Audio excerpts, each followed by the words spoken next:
about the fact that baseball's not the only sport right around the corner. 3 weeks away from the NBA restart. One of the teams to beat coming in, the Lakers. Why? LeBron James, obviously. But wait, is it obvious? Because yesterday during a Zoom call with reporters, Jared Dudley caught some people by surprise when he said it's not AD, well, it's not LeBron rather, but AD who will be the most critical part of the team's quest for a title in the bubble. Nick, does he have a point? Anthony Davis is actually the most critical part of this team moving forward here this season? No, but I understand what he's trying to do, and I understand what he's saying. Quick note for the viewers. I've got a special reward for you at the very, very end of this segment. So I don't normally do mid-segment promos, but at the very end of the segment, if you stick through it, I've got something for you. But on this specific point, listen, great team. We know what we're getting from LeBron. We know what we're getting from LeBron come the playoffs. It's quite simply the greatest show in sports. It is an annual tradition. Last year, we were deprived of it. But every year for the last decade, post-2011, we have the best player ever playing his best basketball at the most important time. It's the most reliable, best thing in sports television, playoff LeBron James. Anthony Davis is a little more of a question mark. Not because, Wilds, he hasn't been great in the postseason. His averages all go up in the postseason. Points, rebounds, blocks, they all go up. But the sample size is minute, only 13 games, and he's never played a single playoff series where his team was the favorite.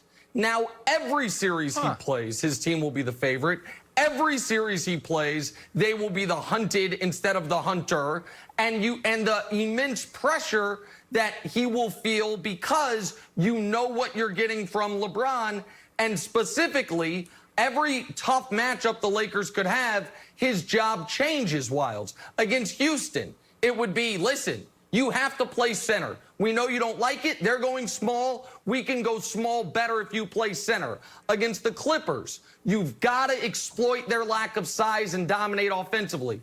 Against the Bucks, if you want us to play a center with you, then you're going to have to guard Giannis a lot or else the matchups don't work. So each series, his responsibility changes, and the expectations for him are different than they've ever been. So, no, the most critical piece is obviously LeBron, but he's also the most reliable piece. So I think what Jared Dudley is saying is, for us to win the title, we need Anthony Davis, playoff Anthony Davis, to be similar to playoff LeBron, and that's more of a question mark, Wilds.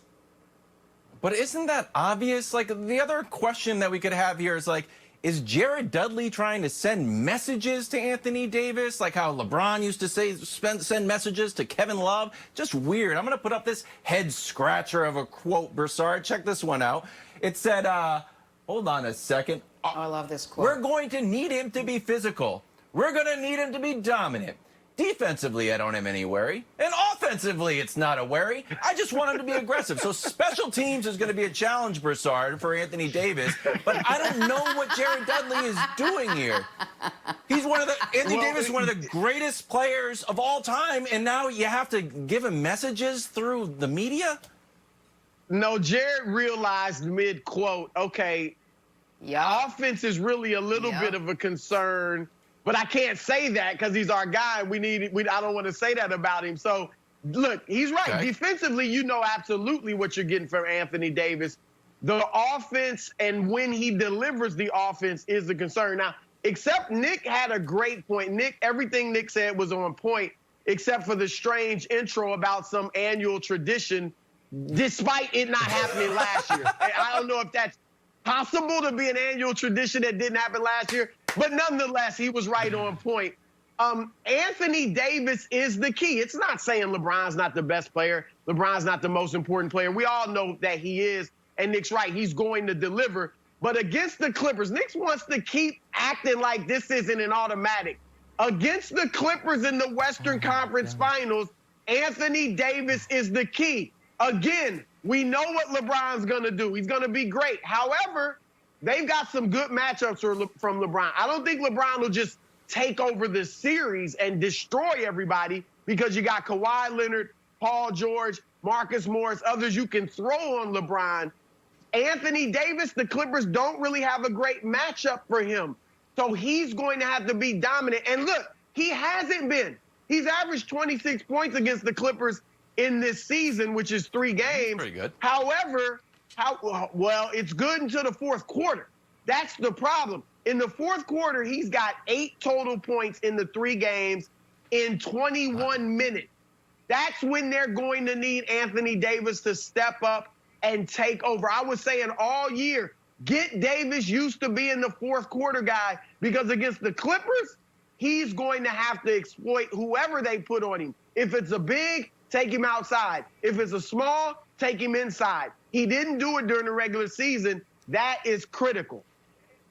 So, listen, as is often the case, Broussard's half right in this regard. If the Clippers are fortunate enough to make the Western Conference Finals, which I don't think they will, they have built their team focused on guarding LeBron and totally neglected guarding any type of big. And so if you think, not you, Broussard, but the general public, if you think Montrezl Harrell can check Anthony Davis, good luck to you. If Ivica Zubac, who Magic Johnson famously gifted to the Clippers, if you think he can check Anthony Davis, I'd love to see it. Joakim Noah, you want to dust the cobwebs and wave the smoke away from him? I'd love to see that too. I don't see any of that happening. So I agree with you, Broussard, and if we do get Clippers-Lakers, that is going to have to be a series where Anthony Davis not only is more aggressive offensively, but more aggressive down on the block. Not taking a bunch of jump shots, but using his size and strength advantage, because the Clippers are they would be the greatest 6'8" and under team ever, but it's the NBA. You've got some 7-footers to deal with, and Anthony Davis needs to exploit that edge, Jenna. That was a long-winded way of saying, Chris, you're right. I mean, he went all around the market before admitting that I was right, Nick. And I don't know. Look, I love AD, but does he have it in him? That's what Jared Dudley is saying. We know what everybody else is going to give us, especially LeBron. Does AD have it in him? I'm not saying he doesn't, but does he have it in him to take over, not be good in the fourth, but be dominant in the fourth quarter against the Clippers? Wild, but you said something I thought was interesting, though, which is you thought Jared Dudley was essentially sending messages through the media to Anthony Davis. Listen, Dudley was added to this team for a lot of off-the-court stuff as much as on-the-court stuff. He's obviously not a big part of the rotation. Did you think that this was him stepping out of bounds, or did you think this was him filling his role? No. Well, no, that's definitely. I always thought Jared was a fascinating guy, and specifically on the Lakers. He has talked about being like the ultimate bench guy, and maybe Anthony Davis responds to that. Anthony Davis also talked about like needing to self-motivate with no fans in the crowd. So, Broussard, just real quick, I know we have to go to break. Oh, and we have Nick's tease that he's been teasing for 6 minutes, so we want to get to that.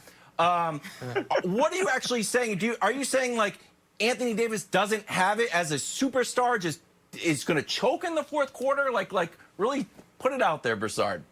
No, I'm not saying that. I'm just saying we haven't seen it. As Nick pointed out, he hasn't been in this situation, and he didn't do it this year in the regular season against the Clippers. I know he's got the ability, but does he have the mentality to go out there and just take over in the fourth quarter? That's what I want to see. All right, now to pay off the tease from earlier. August 13th is the Field of Dreams game. August 13th, can you put Jenna Wolf on camera, please, with me? Jenna Wolf asserted to America, August 13th is her half birthday. It's a big day. Jenna Wolf, I'm not asking you what year. Jenna Wolf, what is your actual birthday? February 26th, my half birthday. Hold on, nope, don't explain it. I just need America to know Jenna Wolf is adamant that her half birthday is August 13th, and her actual birthday is February 26th. If you want her to explain why, DM her on Instagram. It's not how it works, Jenna. It's not how it works. It's not how it works. I'd love to sit and talk about this for 20 more minutes. We got to go. Let's talk. Let's take a little turn here, talk some football. Your guy Mahomes has half a billion reasons to count to 10, but is he worth the money? there That's you go. next. That's on First Things actually how First.